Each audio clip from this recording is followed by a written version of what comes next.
Gender-based violence, GBV, causes, contributing factors, and consequences.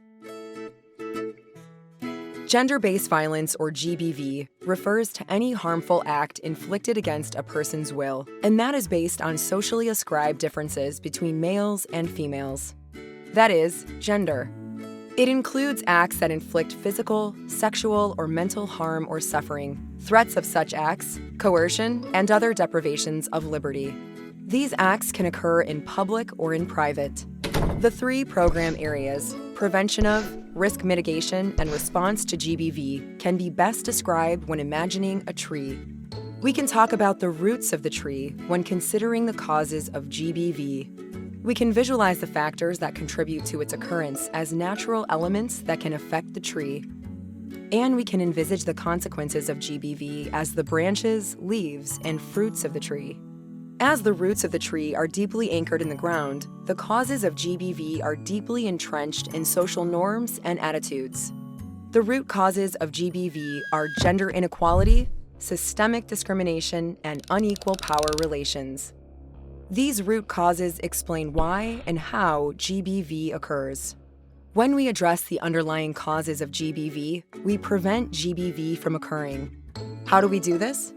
By changing behavior and social norms, including through long-term approaches. By embedding gender equality in all our work. GBV prevention corresponds to one of the three areas of GBV programming. All GBV prevention programming must be accountable to women and girls and should only be initiated once essential services are in place to respond to incidents. As for the contributing factors, these are the elements that the tree can encounter. For example, the weather and the temperature that affect how the tree grows. The contributing factors of GBV are many and depend on the specific context in which GBV takes place. Some examples are the lack of institutional legal framework, the presence of armed conflict or natural disasters, the abuse of alcohol or drugs, the separation of families and the disruption of community support, and poverty, among others.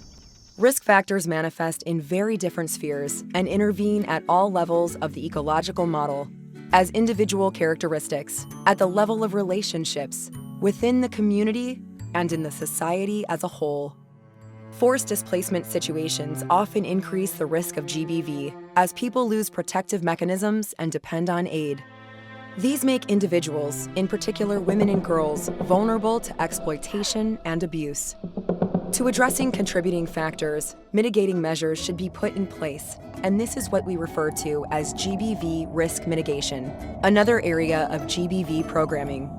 Mainstreaming GBV risk mitigation in all phases of humanitarian programming is the responsibility of everyone. All humanitarian actors need to know how to respond to a disclosure of GBV safely and ethically, and be familiar with the established referral mechanism for GBV survivors.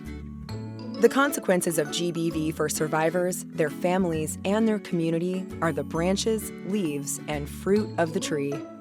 As for the forms of GBV, consequences are physical, psychological, or economic, and often manifest as mental health issues, social stigma, isolation and rejection, and discrimination, to name a few.